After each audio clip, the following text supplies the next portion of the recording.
आज की मूवी की कहानी एक ऐसी औरत की है जो 2 बार तलाक ले चुकी है, जेब में फूटी कौड़ी नहीं है और ऊपर से सिर पर बच्चों की जिम्मेदारी और जिंदगी हर मोड़ पर उसे धक्का मार रही है। ना डिग्री, ना नौकरी और ऊपर से सिस्टम की बेरहमियां। मगर जब किस्मत ने उसके सामने एक ऐसा सच ला खड़ा किया जिसने पूरे शहर की जिंदगी बर्बाद कर रखी थी, तो वही औरत बनी सबकी आवाज। वो लड़ी उन बच्चों के लिए जिनकी मासूमियत जहर में घुल गई थी, उन माँ बाप के लिए जो अस्पताल के चक्कर काटते काटते टूट चुके थे। चलिए देर न करते हुए मूवी शुरू करते हैं।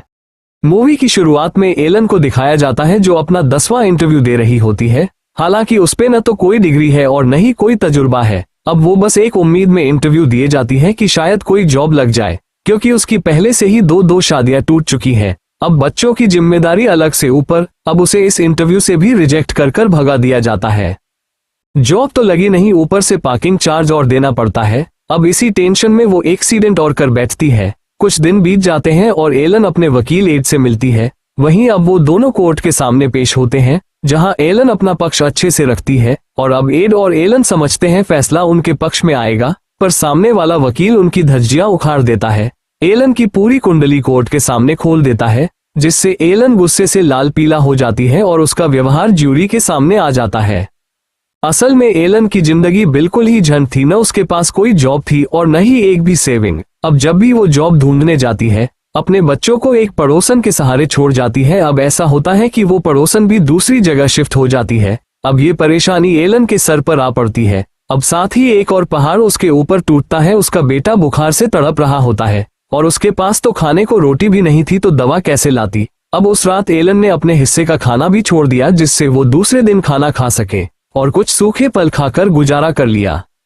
अब अगली सुबह एलन नौकरी के चक्कर में अलग अलग कंपनियों में दर्जनों कॉल करती है, पर सभी से एक ही जवाब मिलता है, सॉरी कोई जॉब नहीं है। अब वो हार कर अपने वकील एड के ऑफिस पहुंचती है। कहती है उसे रुपयों की बहुत जरूरत है, उसे कोई भी काम करने को रख ले। एड को तरस आ जाता है और वो उसे फाइलें सेट करने को रख लेता है, साथ ही एडवांस की डिमांड भी कर दी। अब एड बोला नौकरी मिल गई, यही बहुत नहीं है कि एडवांस भी चाहिए। फिर उसने तरस खाकर $100 उसे अपने पास से दिए। अब उसने बच्चों की देखभाल एक नई केयरटेकर रख ली, यानी मैडम के शौक तो रहीसी थे, चाहे पस खाली क्यों ना हो। खैर अब अपनी स्टोरी पर आते हैं। अब उसी रात जब एलन बच्चों के साथ थी, बाहर से कुछ शोरगुल की आवाज आती है। वो बाहर जाकर देखती है तो एक आदमी जिसका नाम जॉर्ज था, जो अभी अभी उसके पड़ोस में शिफ्ट हुआ है, वो अपनी बाइक से आया हुआ था, जिसकी आवाज एलन को इतनी बुरी लगती है कि वो उसे सुनाने आ जाती है। असल में एलन का गुस्सा बहुत तेज है, इसलिए उसकी अपने हस्बैंड से भी नहीं बन पाई थी। जॉर्ज बहुत ही कूल बर्ताव करता है, पर एलन को ये सब कहाँ पसंद है। वो उल्टा गेट बंद कर चली जाती है। अगली दिन ऑफिस में एड एलन से आकर कहता है कि उसे अपने कपड़े ढंग के पहनकर आने होंगे, क्योंकि सब शिकायत कर रहे थे उसके कपड़ों की। यहाँ एड साफ साफ कह देती है कि उसे जो पसंद है वो वही पहनेंगी, लोगों के लिए अपने आप को नहीं बदलेगी। अब एलन रूपों से तंग थी ही, अब इन सामाजिक लोगों की बातों से और परेशान हो जाती है। आगे दिखाते हैं कि एरन फाइलों के ढेर में समझ नहीं पाती है कि उसे क्या करना है, इसलिए वो एरन से मदद मांगने जाती है, जो पहले ही एरन से जल रही थी और साफ कहती है इतने दिन से काम कर रही हो, अपना काम खुद संभालो। इस बार एरन कोई रिएक्शन नहीं देती है। अब जब वो शाम को थकी हारी घर पहुंचती है तो वहां बच्चे नहीं होते हैं और न केयरटेकर। वो बहुत परेशान हो जाती है, साथ ही सोचती है शायद केयरटेकर बच्चों के लिए उड़ी। पर उसी समय जॉर्ज के घर से बच्चों की आवाज आती है। वो भागकर वहां जाती है तो बच्चों को बर्गर खाता देख सुकून की सांस लेती है। वहीं जॉर्ज बताता है कि केयरटेकर बिना बताए इन्हें अकेला छोड़कर चली गई थी। अब जॉर्ज उसे एक ऑफर देता है कि वो उसके बच्चों को संभाल लिया करेगा, क्योंकि उसके पास पैसा बहुत था और काम कोई नहीं, बस मौज मस्ती करता है। अब एलन को इससे अच्छा क्या मौका मिलेगा। उसने तुरंत हाँ कर और वहीं जॉर्ज को शुक्रिया भी कहा। अब उसी रात जब एलन फाइल ठीक कर रही थी, उसे एक रियल एस्टेट कंपनी का लेटर हाथ लग जाता है, जिसमें एक परिवार की मेडिकल रिपोर्ट भी होती है। अब वो सोचने पर मजबूर हो जाती है कि आखिर इस रियल एस्टेट कंपनी ने प्रॉपर्टी खरीदने के लिए मेडिकल रिपोर्ट क्यों मांगी, आखिर प्रॉपर्टी से मेडिकल रिपोर्ट का क्या मतलब है। अब उसे कुछ गोलमाल लगता है और वो अगली सुबह ऑफिस में इस बारे एड से जांच करने की परमिशन मांगी। एड कॉल पर बिजी होने के कारण बगैर बात समझे हाँ कर देता है। अब क्या था, एलन को मौका मिल गया बाहर घूमने का। वो कैलिफोर्निया में एक लेडी जॉनसन से मिली जो उस प्रॉपर्टी की मालिक थी। अब वो एलन को साफ साफ बताती है कि एक गैस कंपनी जिसका नाम पीएमजी है, उस पर प्रॉपर्टी को बेचने का दबाव बना रही है।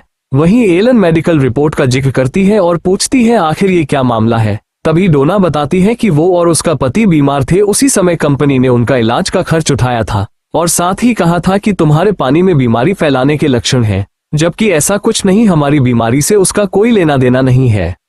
अब एलन इस पानी वाली सच्चाई को जानने के लिए सीधी यूनिवर्सिटी जाती है और डॉक्टर को पूरी बात बताती है। वो एलन को बताती है कि पानी में जो केमिकल है उसका नाम क्रोमियम है। हालांकि वो ये भी कहती है उससे कोई बीमारी नहीं फैलती है। साथ में ये भी बताती है हाँ, अगर इसकी जगह हैकल केमिकल होगा तो वो जानलेवा हो सकता है। साथ ही एलन के पूछने पर बताती है इसकी जानकारी कि पानी में कौन सा केमिकल है वाटर डिपार्टमेंट बता सकता है।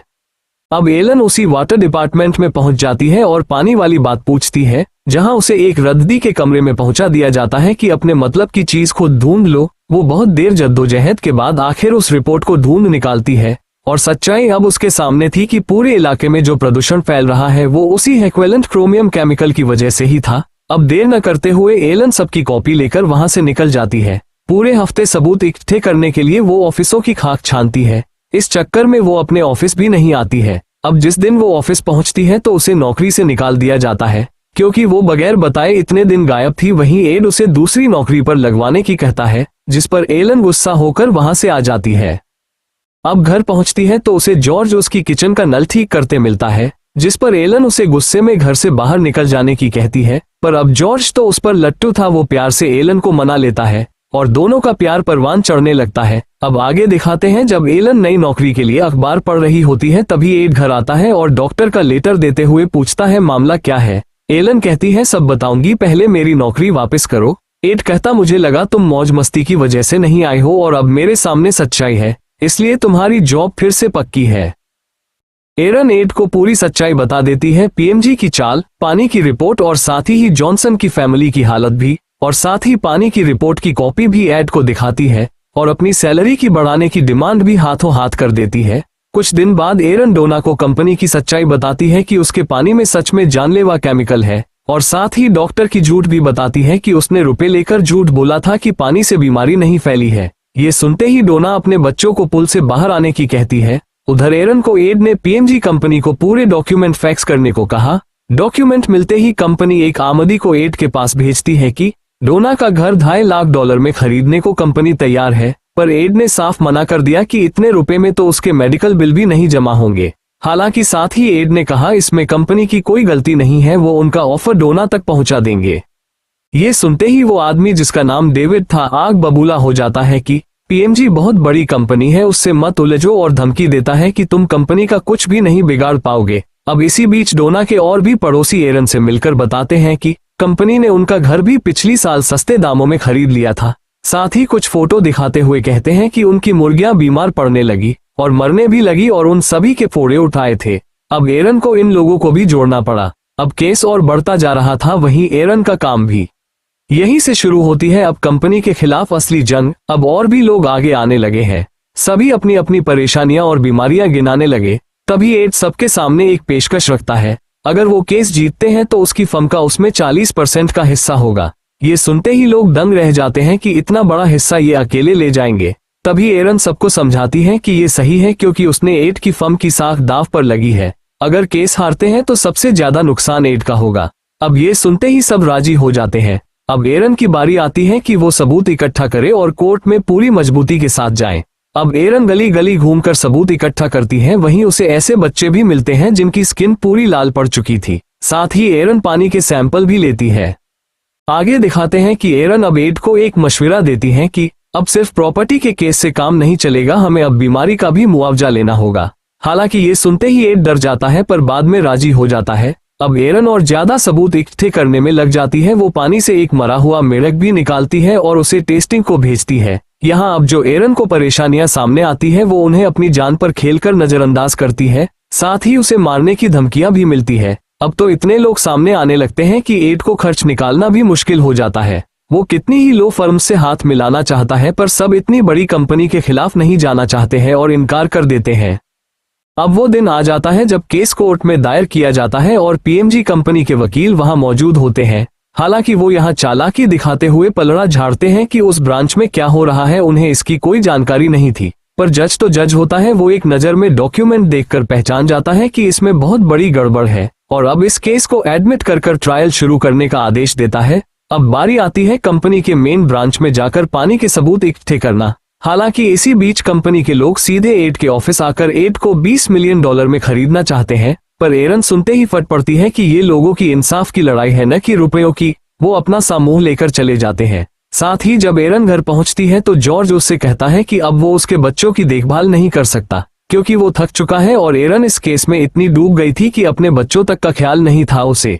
एरन ये सब समझ रही थी और बस चुप रही। वहीं उसने जॉर्ज की शादी का प्रस्ताव भी ठुकरा दिया, ये कहते हुए कि वो लोगों के लिए लड़ रही है और अब इससे पीछे नहीं हटेगी। जॉर्ज ये सुनते ही वहां से चले जाता है। अब अगले दिन एरन बच्चों को लेकर ही ऑफिस पहुंच जाती है और वहीं उसकी मुलाकात एडवोकेट कट से होती है, जो इस मिशन में एड के साथ पैसा लगाने को तैयार था। एड राजी हो जाता है, पर एरन कहती है कि अब जब सारी मेहनत हो चुकी तो उन्हें क्यों पार्टनर बनाकर हिस्सा दें। जब एड समझाता है कि अभी बहुत रुपया चाहिए और एड पर अब कुछ नहीं बचा था, ये सुनकर एरन भी मान जाती है और कट पार्टनर बन जाता है। अब आगे दिखाते हैं कि एड और एरन ने लोगों की एक बड़ी मीटिंग रखी और उन्हें समझाया कि अगर वो लोग कोर्ट के चक्कर में रहेंगे तो ये केस सालों चलेगा, साथ ही कंपनी अपील पर अपील करती रहेगी। इसलिए इस कोर्ट को आर्बिट्रेशन कोर्ट में ले जाते हैं जहां जल्दी ही फैसला आएगा। अब सब राजी हो जाते हैं। आगे एरन जॉर्ज से एक बार फिर अपने बच्चों को संभालने की कहती है। अब जॉर्ज तो आशिक बन चुका था, वो राजी हो जाता है। इधर एड और एरन सबूत इकट्ठे करने में लगे थे, तभी एक आदमी एरन से बात करना चाहता है जिसका नाम चार्ल्स था।